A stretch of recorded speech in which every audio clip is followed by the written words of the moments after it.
ನನಗೆ ಒಂದು ಅದೇ ಪ್ರಶ್ನೆ ಕಾಡ್ತೈತೆ. ತುಂಬ ಒಂದು ಕವನದಲ್ಲಿ ಹಿಂದೆ ಬರೆದುಕೊಂಡಿದ್ದೆ ನಾನು. ಅಂದರೆ ಈ ಹುಟ್ಟಿದ ಮಗುವಿಗೆ ತಾಯಿಯ ಹಾಲನ್ನು ಕುಡಿಯುವಂಥ ವಿಧಾನ ಕಲಿಸಿದ್ದು, ವಿಷವನಿಕ್ಕುವ ಹಾವಿಗೂ ಮಾತೃಪ್ರೇಮ ಕಲಿಸಿದ್ದು, ಸಕಲ ಜೀವರಾಶಿಗಳಿಗೂ ರತಿ ಕ್ರೀಡೆಯನ್ನು ಕಲಿಸಿದ್ದು ಯಾರು ಅಂತ. ಯಾರು ಅಂತ ಹೇಳಿದರೆ ಅದೇ ಹೇಳ್ತಿದ್ದೇನಲ್ವ, ಎಲ್ಲದರೊಳಗಿರೋದು ಅದೇ. ಅದಕ್ಕೆ ಗೊತ್ತಿದೆ ಏನು ಮಾಡಬೇಕಂತ. ನಾವು ಮಿಡ್ಲಲ್ಲಿ ಬರ್ತೇವೆ. ನಿಮ್ಮ ಮನೆಯಲ್ಲಿ ಈಗ ನಿಮಗೆ ಗೊತ್ತಿರಲಿಕ್ಕೆಲ್ಲ, ಹೆಂಗಸರಿಗೆ ಗೊತ್ತಿರ್ತದೆ. ಕೆಲಸದವಳು ಮನೆಯಲ್ಲಿ ಇಟ್ಟಿದ್ರೆ ಕೆಲಸದವಳು ಬರ್ತಾಳೆ ಅಂತ ಹೇಳಿದರೆ ಯಜಮಾನಿ ಆರಾಮದಲ್ಲಿ ಕೂಡ್ತಾಳೆ, ಹೌದಲ್ವಾ? ಕೆಲಸದವಳು ಫೋನ್ ಮಾಡಿದರೆ ಇವತ್ತು ಬರಲಿಕ್ಕೆ ಆಗೋದಿಲ್ಲ, ಪಕ್ಕ ಎದ್ದು ಕೆಲಸ ಮಾಡೋದಿಲ್ವಾ? ಅದೇ ಪುನಃ ಅವಳು ಬಂದ್ಲು ವಾಪಸ್, ಆಗ ಯಜಮಾನಿ ಕೂತ್ಕೊಳ್ಳೋದಿಲ್ವಾ? ಇದೇ ರೀತಿ ನಮ್ಮಲ್ಲಿರುವ ಆತ್ಮ ಮತ್ತು ಪರಮಾತ್ಮ, ಸಬ್ಕಾನ್ಷಿಯಸ್, ಕಾನ್ಷಿಯಸ್, ಏನು ನಾವು ಎರಡು ಹೇಳ್ತೇವೆ. ಅದಕ್ಕೆ ನೋಡಿ, ದುರ್ಗಾ ಸಪ್ತಶತಿಯಲ್ಲಿ ಯುದ್ಧ ಮಾಡುವಾಗ ಒಂದು ಕಡೆಯಲ್ಲಿ ಚಂಡಿಕೆ ಇದ್ದಾಳೆ, ಇನ್ನೊಂದು ಕಡೆಯಲ್ಲಿ ಕಾಳಿ ಇದ್ದಾಳೆ. ಲಲಿತಾ ರಾಜ್ಯದಲ್ಲಿ ಲಲಿತಾ ಪರಮೇಶ್ವರಿ ಒಂದು ಕಡೆ ಇದ್ದಾಳೆ, ಮಂತ್ರಿಣಿ ಅಂತ, ರಾಜಮಾತಂಗಿ ಅಂತ ಹೇಳ್ತಾರೆ. ಅಂತ ಹೇಳಿದರೆ ಎರಡು ಇದೆ, ಬಟ್ ಅದು ಎರಡು ಕೂಡ ಒಂದೇ. ಯಾಕೆ ಅಂತ ಹೇಳಿದರೆ ಕೃಷ್ಣ ಹೇಳ್ತಾನೆ ನೋಡಿ ಭಗವದ್ಗೀತೆಯಲ್ಲಿ, ದ್ವಾ ಸುಪರ್ಣ ಸಯುಜಾ ಸಖಾಯ ಸಮಾನಂ ವೃಕ್ಷಂ ಪರಿಷತ್ ಸ್ವಜಾತೆ ತಯೋರಣ್ಯ ಪಿಪ್ಪಲಂ ಸ್ವಾದ್ವತ್ಯ ನಶ್ನನ್ನನ್ಯೋ ಅಭಿಚಾಕಶೀತಿ. ಎಷ್ಟು ಅದ್ಭುತ ಇದೆಲ್ಲ. ನಮಗೆ ವಿಷಯ ಏನಂತ ಹೇಳಿದರೆ, ನಮಗೆ ದೇವರು ಧರ್ಮ ಅಂತೇಳಿದರೆ ಇಷ್ಟೇ ಕಲಿಸಿಕೊಟ್ಟದ್ದು. ಶನಿ ಇದು ನೋಡ್ತಾ ಇದ್ದಾನೆ, ಅಲ್ಲಿ ಬಾಗಿಲು ತೆಗೆದ್ರೆ ಕೇತು ಒಳಗೆ ಬರ್ತಾನೆ, ಟಾಯ್ಲೆಟಲ್ಲಿ ಇಲ್ಲಿ ಬರ್ತಾನೆ, ಮತ್ತು ನಾಗ ಬರ್ತದೆ, ಕುಟುಂಬದ್ದು ದೈವ ಇದೇ ಹೆದರಿಸಿದ್ದೆ. ಬಟ್ ನಮ್ಮ ಮೂಲ ಗ್ರಂಥಗಳಲ್ಲಿ ನೀವು ಎಲ್ಲಿ ಬೇಕಾದ್ರೂ ನೋಡಿ, ಅದಕ್ಕೆ ಹೇಳಿದ್ರು Dayananda Saraswati, go back to Vedas ಅಂತ. ಯಾಕೆಂತೇಳಿ ಆ ಮೂಲದಲ್ಲಿ ಉಂಟಲ್ಲ, ಇದೆಲ್ಲ ಸ್ಟೋರಿಯೇ ಇಲ್ಲ, ಅರ್ಥ ಆಗ್ತಾ ಉಂಟಲ್ವಾ?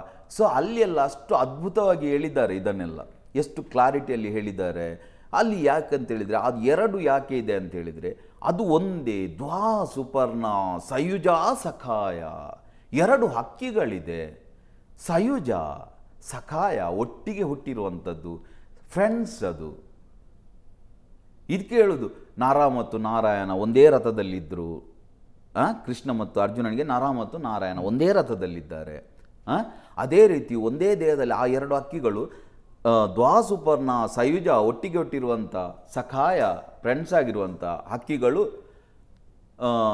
ಸಯುಜಾಸಕ ಸಮಾನಂ ವೃಕ್ಷಂ ಪರಿಸತ್ವ ಜಾತಿ, ಒಂದೇ ಮರದಲ್ಲಿ ಕೂತಿದೆ. ಯಾವುದು ಒಂದೇ ಮರ? ಇದು. ಇಲ್ಲಿ ಅದು ಎರಡು ಇದೆ. ಒಂದು ನೀವು ಅಂತ ಏನು ತಿಳ್ಕೊಂಡಿದ್ದೀರಾ, ಅದು ಜೀವಾತ್ಮ. ಮತ್ತು ನಿಜವಾಗಿ ಏನಿದೆ ಅದು ಪರಮಾತ್ಮ. ಅಥವಾ ನೀವು ಅಂತ ತಿಳ್ಕೊಳ್ಳಿ, ಅದು ಕಾನ್ಷಿಯಸ್ ಮೈಂಡ್. ನಿಜವಾಗಿ ಏನಿದೆ ಸಬ್ಕಾನ್ಷಿಯಸ್ ಮೈಂಡ್. 90% ಬಾಡಿಯನ್ನು ಕಂಟ್ರೋಲ್ ಮಾಡೋ ಸಬ್ಕಾನ್ಷಿಯಸ್ ಮೈಂಡ್. ಓಕೆ, ಕಾನ್ಷಿಯಸ್ ಮೈಂಡಿಗೆ ನಾವು ಎಲ್ಲ ಥಿಂಕ್ ಮಾಡ್ತೇವಲ್ಲ, 100 ವರ್ಷದ್ದು ಪ್ಲ್ಯಾನಿಂಗ್ ಇದೆಲ್ಲ, ಇದು ಕಾನ್ಷಿಯಸ್ ಮೈಂಡಿಗೆ ಗೊತ್ತಿರೋದು.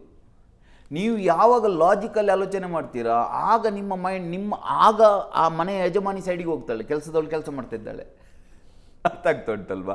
ಈ ಕೆಲಸದವಳು ಬರೋದಿಲ್ಲ ಅಂತ ಹೇಳಿದರೆ ಅವಳೇ ಆ್ಯಕ್ಟಿವೇಟ್ ಆಗ್ತಾಳೆ. ಸೊ ಸಬ್ಕಾನ್ಷಿಯಸ್ ಮೈಂಡ್ ಆ್ಯಕ್ಟಿವೇಶನ್ ಅಂತ ಹೇಳಿದರೆ ಅದೇ.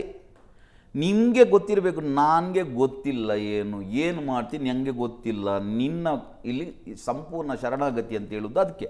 ಅದರ ಅರ್ಥ ಸುಮ್ಮನೆ ಕೂತ್ಕೊಳ್ಬೇಕು, ಏನು ಕೆಲಸ ಮಾಡಿದೆ ಅಲ್ಲ, ಪುರುಷ ಪ್ರಯತ್ನ ಅಂತ ಕೂಡ ಇದೆ. ಈಗ ಸಿಂಹಕ್ಕೆ ಅವ ಕಾಡಿನ ರಾಜ ಆಗಿದ್ದರೆ ಕೂಡ ಜಿಂಕೆ ಹಿಂದೆ ಓಡಬೇಕು. ಬಟ್ ಜಿಂಕೆಯನ್ನು ಸಿಂಹಕ್ಕೆ ರೆಡಿ ಮಾಡಿ ಇಟ್ಟದ್ದು ಯಾರು? ಏನೋ ಒಂದು ಮಾಡಿಟ್ಟದ್ದು ಅದು.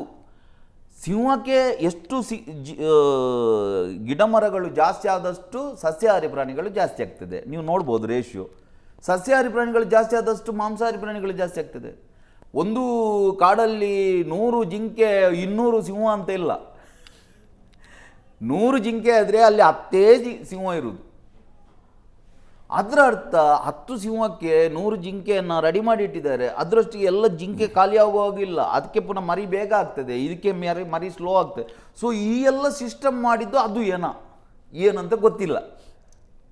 ಓಕೆ, ಬಟ್ ಜಿಂಕೆ ರೆಡಿ ಇದೆ ಸಿಂಹಕ್ಕೆ. ಬಟ್ ಸಿಂಹ ಜಿಂಕೆಯಿಂದೇ ಓಡಬೇಕು, ಸುಮ್ಮನೆ ಕೂತು ಬಾಯಲ್ಲಿ ಬಂದು ಬೀಳುವುದಿಲ್ಲ. ಅದೇ ರೀತಿ ನಮಗೆ ಪುರುಷ ಪ್ರಯತ್ನ ಮತ್ತು ಶರಣಾಗತಿ ಅಂತ ಹೇಳಿದರೆ, ನಮಗೆ ಏನು ಕೆಲಸ ಬರ್ತದೆ, ನಮ್ಮದು ಏನು ಕರ್ತವ್ಯ ಇದೆ ಅದನ್ನು ಮಾಡ್ತಾ ಇರಬೇಕು. ಬಟ್ ಜಾಸ್ತಿ ತಲೆ ಓಡಿಸಬಾರ್ದು. ನೋಡಿ, ಒಂದು ಹೀಗೆ ಅಲ್ಲ, ಬಿಟ್ಟು ಬಿಡಬೇಕು. ಹೇಗೆ ಆಗ್ತದೆ? ನೀವು ದೊಡ್ಡ ದೊಡ್ಡ ಜೀವನದಲ್ಲಿ ಸಾಧನೆ ಮಾಡಿದವ್ರ ಹತ್ರ ಕೇಳಿ, ರಜನಿಕಾಂತ್ ಅವ್ರ ಹತ್ರ ಕೇಳಿ, ಅವರು ಟಿಕೆಟ್ ಕೊಡ್ತಾಯಿದ್ರು. ಬಾಬಾ ರಾಮದೇವ್ ಸೈಕಲಲ್ಲಿ ಹೋಗಿ ಚವನಪ್ರಾಶ ಮಾಡ್ತಿದ್ರು. ಒಬೆರಾಯ್ ಹೋಟ್ಲಲ್ಲಿ ವೇಟ್ರ್ ಮಾಡ್ತಾಯಿದ್ರು. ಅಂಬಾನಿ ಪೆಟ್ರೋಲ್ ಪಂಪಲ್ಲಿ ಪೆಟ್ರೋಲ್ ಬಿಡ್ತಿದ್ರು. ಹೌದಲ್ವಾ? ಹೇಗೆ ಆದಿ ಅಂತ ಕೇಳಿದರೆ ಅವ್ರಿಗೆ ಗೊತ್ತಿಲ್ಲ, ಹೇಗೆ ಆಯ್ತು ಅಂತ ಗೊತ್ತಿಲ್ಲ, ಆಗ್ತಾ ಹೋಯ್ತು. ಖಾಲಿ ಕ್ಲಾರಿಟಿ ಇರಬೇಕು ನಿಮಗೆ ಏನಾಗಬೇಕಂತ, ಆಟೋಮೆಟಿಕಲಿ ಆಗ್ತಾ ಹೋಗ್ತದೆ. ನಿಮ್ಮ ಕರ್ತವ್ಯ ಮಾಡ್ತಿರ್ಬೇಕು. ಜಾಸ್ತಿ ಬುದ್ಧಿವಂತಿಕೆ ಯೂಸ್ ಮಾಡಿದಷ್ಟು ಕೆಲಸದವಳಿದ್ದಾಗ ಮನೆ ಯಜಮಾನಿ ಸೈಡಲ್ಲಿ ಕೂಡ್ತಾಳೆ. ಸೊ ಮನೆಯ ಯಜಮಾನಿಗೆ ನಿಮ್ಮನ್ನು ನೀವು ಸರೆಂಡರ್ ಮಾಡಬೇಕು. ಇಷ್ಟು ಸಿಂಪಲ್. ಇದನ್ನೇ ನಾವು ಹಿಪ್ನೋಸಿಸ್ನ ಮೂಲಕ ಮಾಡಲಿಕ್ಕೆ ಆಗೋದು. ಧ್ಯಾನ, ಜಪ ಎಲ್ಲ ಇರುವುದು ನಿಮ್ಮನ್ನು ಒಳಗೆ ತಗೊಂಡು ಹೋಗ್ಲಿಕ್ಕೆ, ನಿಮ್ಮ ಬಾಡಿಯ ವೈಬ್ರೇಷನನ್ನು ಡೌನ್ ಮಾಡಿ ನೀವು ಒಳಗೆ ಇಳಿಲಿಕ್ಕೆ. ನೀವು ಜಪ ಮಾಡ್ತಾ ಮಾಡ್ತಾ ಮಾಡ್ತಾ ಮನನಂ ತ್ರಾಯತೆ ಇತಿ ಮಂತ್ರ, ಒಂದೇ ವೈಬ್ರೇಷನನ್ನು ಮಾಡ್ತಾ ಬ್ರೈನ್ನ ವೇವ್ಸ್ ಡೌನ್ ಆಗ್ತದೆ. ಆಗ ಕಾನ್ಷಿಯಸ್ ಮೈಂಡ್ ಸೈಡಿಗೆ ಹೋಗ್ತದೆ. ಧ್ಯಾನದಲ್ಲಿ ಕೂತು ದೇಹ ಒಂದೇ ಕಡೆ ಕೂತಾಗ ವೈಬ್ರೇಷನ್ ಡೌನ್ ಆಗ್ತದೆ, ಒಳಗೆ ಇಳಿತೀರಿ. ಅದೇ ರೀತಿ ನೀವು ಹಿಪ್ನೋಸಿಸಲ್ಲಿ ಆದರೆ ಸುಲಭದಲ್ಲಿ ಒಂದು 10 ನಿಮಿಷದಲ್ಲಿ 5 ನಿಮಿಷದಲ್ಲಿ ಡೌನ್ ಆಗ್ಬೋದು. ಸೊ ಇದೆಲ್ಲ ಬೇರೆ ಬೇರೆ ಟೆಕ್ನಿಕ್. ಭೂಮಿಯ ಮೇಲೆ ಏನೆಲ್ಲ ಇದೆ ಅಲ್ವಾ ರಿಚುವಲ್ಸ್ ಎಲ್ಲ ಇರುವುದು ನಿಮ್ಮನ್ನು ಒಳಗೆ ಇಳಿಸಲಿಕ್ಕೆ. ಅಲ್ಲಿ ಇಳಿದಾಗ ನಿಮಗೆ ಇದೆಲ್ಲ ರಹಸ್ಯ ಗೊತ್ತಾಗ್ತಾ ಹೋಗ್ತದೆ ಸ್ಟೋರಿ.